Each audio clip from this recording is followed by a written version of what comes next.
Local farmers markets are awesome, and there's nothing like locally made jams, sauces, grown vegetables, and more. Not to mention the community that comes with that market, which is always warm and welcoming. The only slight drawback is consistent access to those great goods when you run out. In most cases, you need to wait until the next market pop-up or weekend. Not anymore. Oonnie is a local online marketplace that aims to connect producers and consumers. As a company, Oonnie was founded on the premise that buying local food should not be difficult to add to your regular grocery shopping routine. And joining me today is Nicole Matos and Courtney Hannock to tell us all about this awesome company.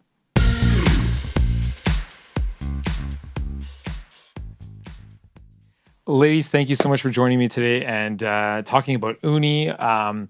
This one hit near and dear to my heart because I'm also a farm boy from up north as well. And we were just talking about this, Thanksgiving just passing us here, about saying it's so amazing that you can look at our table and say, this all came from our garden. These are carrots, lettuce, cabbage, and then we also butcher our own beef. So to just say, wow, we knew exactly where this came from. Mm-hmm. The turkey we got from a lady up the road who butchered her own turkeys. So it's just such a neat concept, and I love what you guys have done with Oonnie.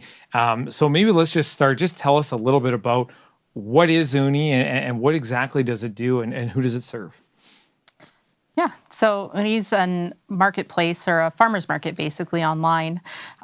So it's just a whole bunch of different food producers, all local, all Canadian, and they all have their own little shops online. So you still get the convenience that people are used to shopping like online on their grocery store, but they know exactly where all their food is coming from. And it's going direct from the farmer or the producer or the baker or the grower, and it's going right from them right to you. Yeah. And then you know exactly where everything's coming from.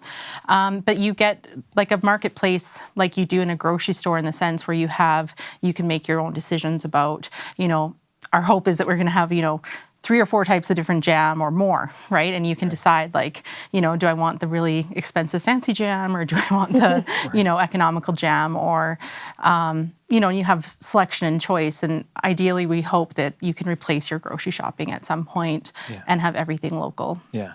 And it's nice that there's no exclusivity. It's basically if you can make it, you guys will help.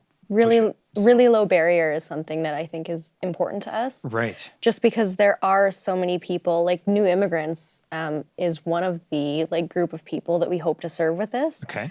The barriers for them are a lot different than the barriers that we experience. Even like a language barrier is so much harder for them than it is for us. Yeah. So making it really open and really easy to sign up is one of our huge priorities. Awesome. I know I've done a fair bit of travel, and you can always go to those countries like Ethiopia and places like that, and they just make it and they just go to the market and they sell it. So it's a very similar concept to what's here. But like you said, there are some barriers when you're in a new land, new country, different languages. So making it simple for them, and they produce some pretty phenomenal products. Exactly. Is it just food you guys do, or do you guys do any knitting or any of that kind of stuff as well, like you would see in a farmer's market? Pretty much anything you could find at a grocery store. Okay, so pretty much not like knitting and stuff, but like for instance, we have toothpaste on there or things like that. So if you could find it in a grocery store, you can find it there. So there is like some of those off kind of like side items. Yeah. But then still like some of the ready-made foods and things like that as well. Gotcha. What was the fire that kind of got this project off the ground? Was there something that kind of kicked it to, you saw this niche that needed to be fulfilled and you jumped on it? How did this come to be? Well, it was during COVID. I feel like people say that a lot, right? Yeah. It was during COVID and all, when that period of time when the shelves were bare. And I think that there's a little bit of panic inducing for people. And my first thought was like, big deal. We'll just go and buy stuff from the people, that are farmers and whoever, thinking that was like a no-brainer because I had grown up on a farm. And then I realized, I have been off the farm for a long time and I've slowly lost all those connections. And I actually didn't have any of those connections anymore, which was all of a sudden very shocking to me. Yeah. So I kind of quickly realized that I wouldn't have been the only person in that situation. But yet I also knew that there was thousands of people out there that were producing food and making food and growing food.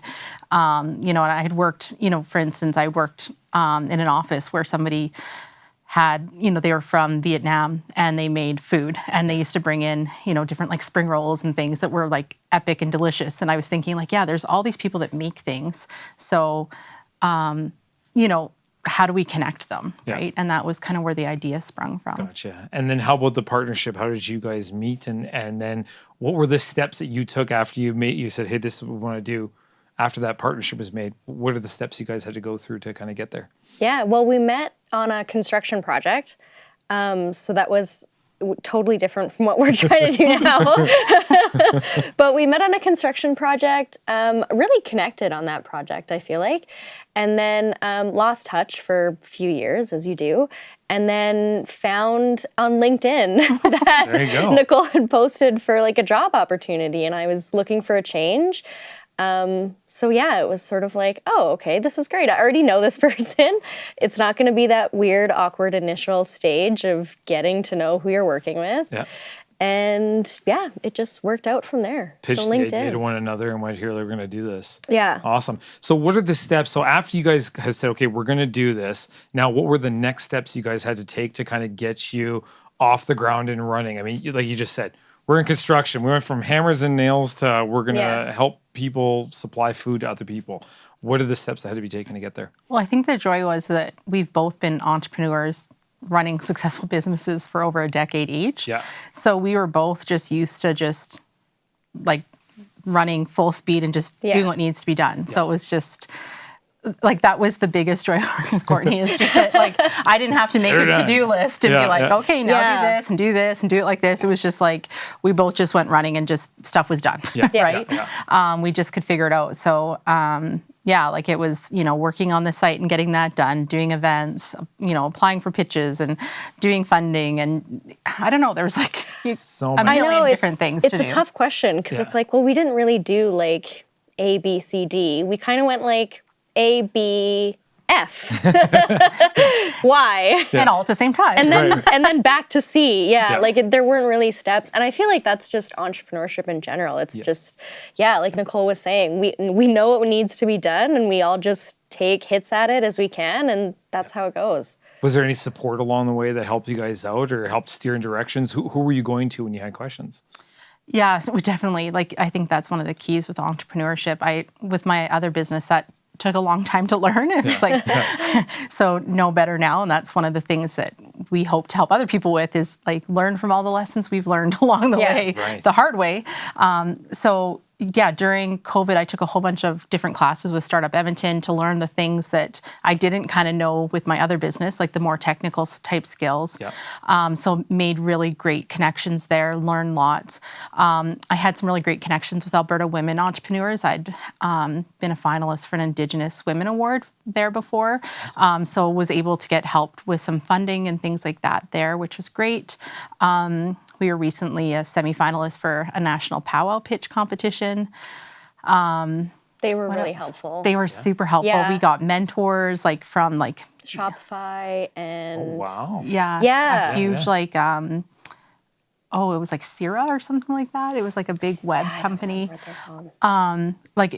Tons of great stuff. They actually set us up. We're doing a big event at Saddle Dome coming up with Square, payment processing, which has been we're really excited for that one. Yeah. Fantastic.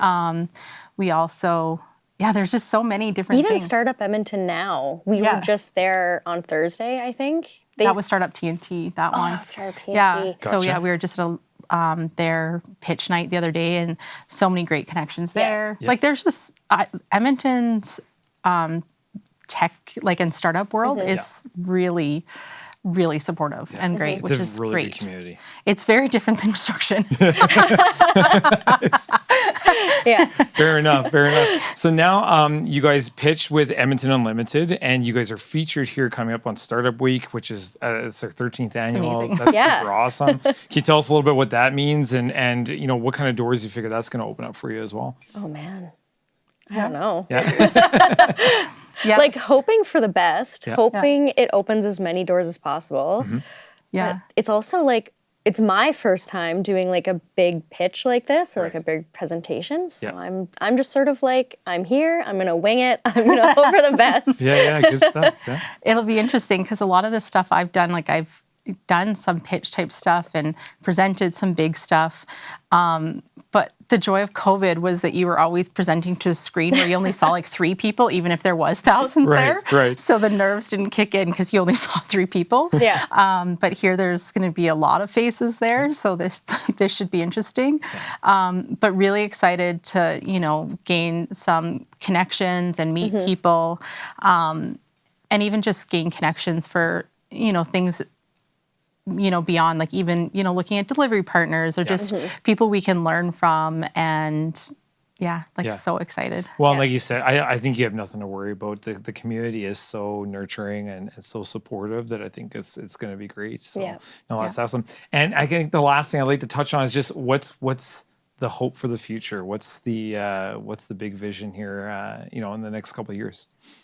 Yeah. So this year we're hoping to sign up. Our hope is like 700 merchants this year.